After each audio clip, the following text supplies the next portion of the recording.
Assembly set విషయానికి వస్తే చాలా అద్భుతంగా ఉంది. అది చేయడానికి మీరు చేసిన హోంవర్క్ ఏంటి ఆ సెట్‌కి? అంటే అసెంబ్లీ మామూలుగా అంటే టూ మెనీ సీన్స్ ఉండవు సార్. సో 3-4 సీన్స్కి సెట్ వేయలేము. అది అలాంటి లొకేషన్ అది మరి అంటే చాలా కాస్ట్లీ ఎక్స్పెన్సివ్ అవుతుంది. రియల్ లొకేషన్ ఏమో మా ఒరిజినల్ అసెంబ్లీలో షూటింగ్ చేయలేము, పర్మిషన్ ఇవ్వరు. సో బయట ఎక్కడన్నా ఇలాంటి స్ట్రక్చర్ ఏమైనా ఉందా అని చెప్పి తెగ తిరిగాం ఇండియా మొత్తం. ఏదైనా వేరే స్టేట్స్లో ఓల్డ్ అసెంబ్లీస్ ఏమైనా మూసేసినవి ఏమైనా ఉంటే వాటిని కొంచెం రెనోవేట్, ఎక్కడికి వెళ్ళినా ఒకటి రెండు దొరికినాయి. కానీ అసలు ఏమో మన అసెంబ్లీకి సంబంధం లేకుండా ఉన్నాయి. వాళ్ళ స్టేట్ స్ట్రక్చర్స్ వేరేగా ఉన్నాయి. అసలు మనది ఇలా షేప్లో ఉంటుంది కాబట్టి అది అక్కడ రావట్లా. ఒక సెంటర్ టేబుల్ అటు ఇటు కూర్చోవటం ఇలా రకరకాలుగా ఉన్నాయి. సో ఏం చేయాలి దీన్ని, ఏం చేయాలని అన్నప్పుడు ఇక లాస్ట్లో ఇక కాన్బట్ పొజిషన్లో సెట్ వేద్దాం అనుకున్నాం.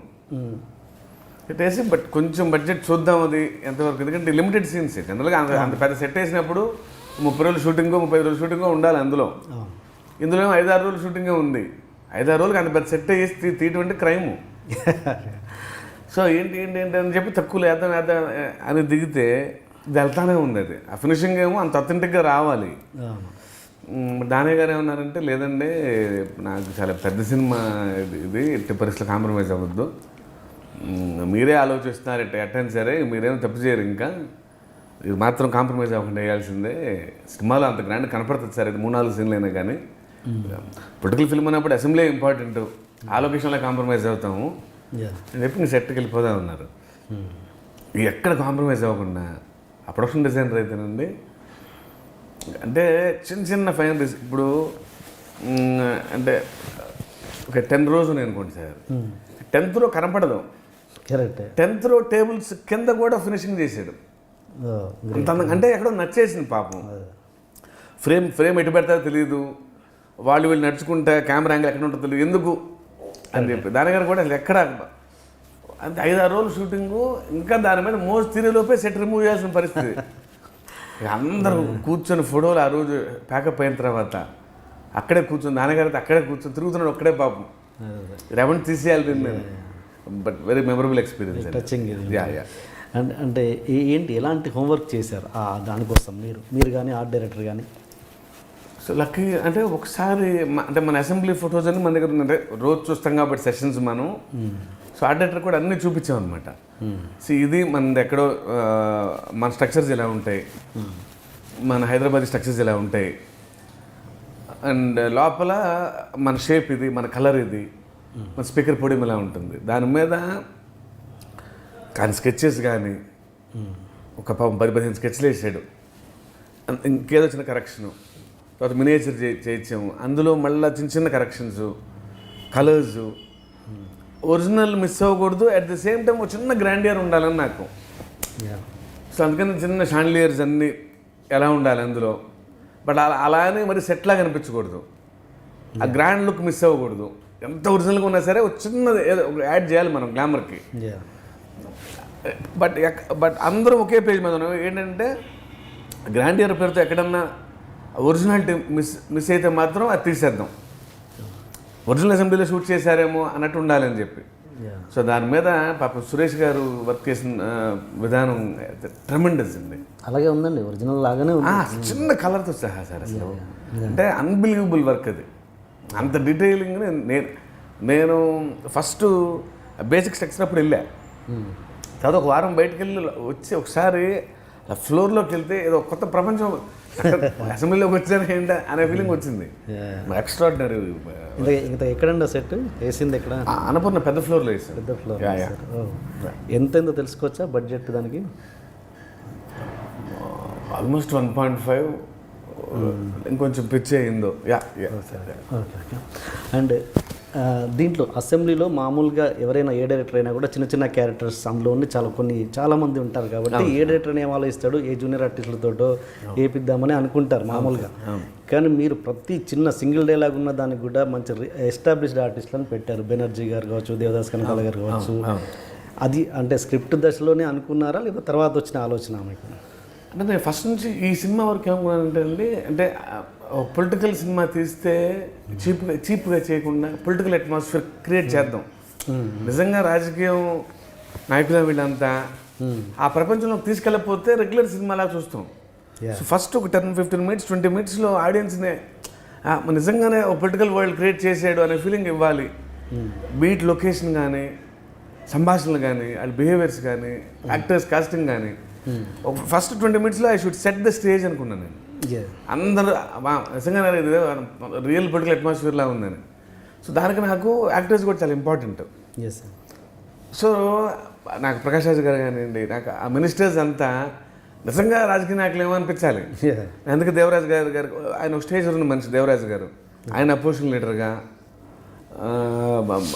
పోసన్ గారు, జీవ గారు, ధనంజయ్ గారు వీళ్ళేమో మినిస్టర్స్లో ఒక్కొక్కరికి ఒక క్యారెక్టర్ ఉంటుంది.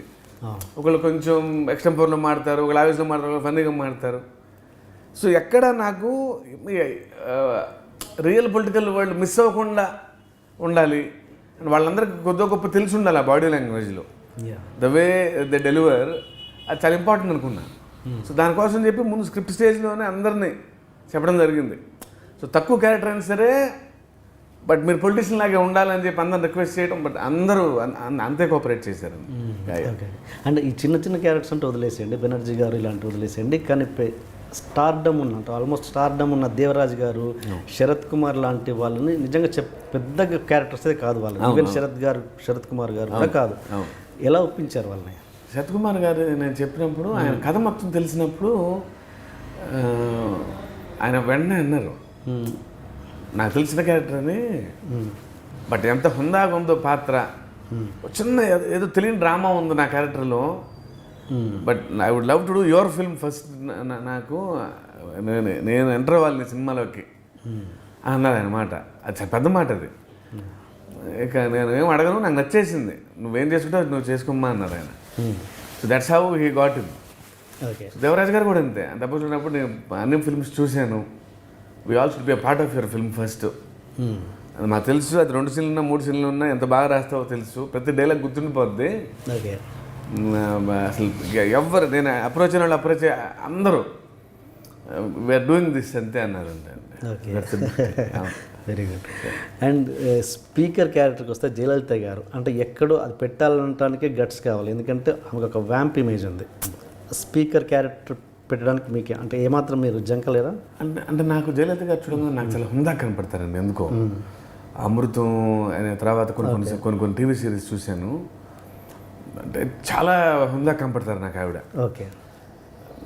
అంటే స్పీకర్ గారు లాగా అనిపించారు నాకు. అదంతా సూపర్. నాకు ఎందుకు ఆవిడ బయట మాట్లాడితే మాట్లాడే విధానం కానీ రెస్పెక్ట్ కానీ ఎంత హుందాగా ఉంటారో అనిపించింది నాకు. ఈవిడైతే చాలా బాగుంటుంది స్పీకర్గా.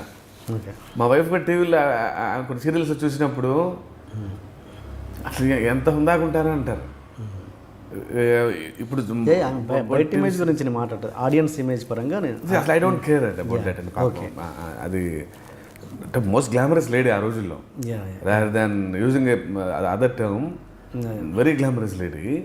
కాదు ఇప్పుడు అసలు ద వే ఆవిడ ట్రాన్స్ఫార్మ్ అయిన విధానం నాకు, అంటే ఆవిడ చీరకట్టు కానీ ఆవిడ హెయిర్ స్టైల్ ఇప్పుడు చూసి ఎంత హుందాగా అనిపిస్తుందో నాకు, ఆ మదర్లీ ఫీలింగ్ నాకు వెంటనే నాకు ఆవిడే చాలా చాలా బాగుంది అనిపించింది నాకు. సో మహేష్ గారికి చెప్పినప్పుడు అసలు యూనో బెటర్ అండి, అసలు నాకేం చెప్పదు కాస్టింగ్ గురించి, అసలు సినిమాలో నాకేం ఏమీ తెలియదు. నేను వెంటనే మా టీం కూడా అసలు ఎగ్జిట్ అయిపోయారు ఆవిడ స్పీకర్ అనగానే. అట్లా ఆ రోజు ఆ చైర్లో కూర్చోగానే ఆవిడ స్పీకర్లో అమ్మయ్య అసెంబ్లీ నిండుగా ఉందని అనిపించింది. చాలా బాగుంది గెటప్. ఓకే. అండ్ ఇంకొకటి, ఈ సీఎం క్యారెక్టర్లో మహేష్ బాబు గారు పర్ఫెక్ట్ యాప్ట్గా ఉన్నారు, చాలా అద్భుతంగా చేశారు, అది అందరికీ అర్థమైపోయింది తెలుసు. బట్ ఈ సినిమా పొలిటికల్ ఎంట్రీ ఇస్తున్న పవన్ కళ్యాణ్ గారికి అయితే పర్ఫెక్ట్గా ఉండేదేమో అని ఆడియన్స్లో చాలామందికి ఒక ఒపీనియన్ ఉంది. ఈ సబ్జెక్ట్ మీరు పవన్ కళ్యాణ్ గారికి తీసుకెళ్ళారా, అది బాగుంటుంది అతనికి చాలా అని తీసుకెళ్ళారా, అసలు తీసుకెళ్ళలేదా? లేదు డెఫినెట్లీ ఫ్యాన్స్ అలా కోరుకోవడం తప్పే ఉంది, అందంగా ఉందిగా కోరుకున్నప్పుడు కూడా. But from my point of view నేను ఎందుకంటే ఇది కథ రాసుకున్నప్పుడు వెరీ న్యూట్రల్గా ఉండే, అంటే దీన్ని సినిమాలాగే తీసుకెళ్ళాలని, రియల్ లైఫ్ని రిలేట్ చేయకుండా మహేష్ గారికి అసలు ఎటువంటి పొలిటికల్ బ్యాక్డ్రాప్ సంబంధం లేదు, అవును. పెద్ద ఇంట్రెస్ట్ కూడా లేదు ఆయనకి. నాకు ఎందుకు బాగా న్యూట్రల్గా ఉండే వ్యక్తి అయితే దీని సినిమాలాగా చూడొచ్చు అనిపించింది, without any controversy, okay without any too much of hype. Okay ఆ రియల్ లైఫ్ని సినిమా